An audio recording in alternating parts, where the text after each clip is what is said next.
Ayan, so good afternoon mga kangpinya. Time check to 2:50 ng hapon na po. Mali si pag-uwian na po yung mga trabante.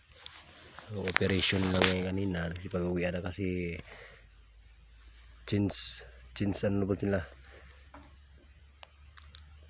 Ayan.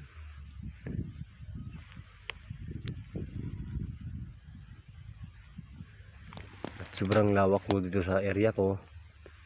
At nakikita nyo naman yung nagbibideo, you know. At napakalawak yung area ko, tsaka yung iniisip ko yung gasolina ko. Kasi 50 lang yung tinubil, 50 pesos yung tinubil ko kanina.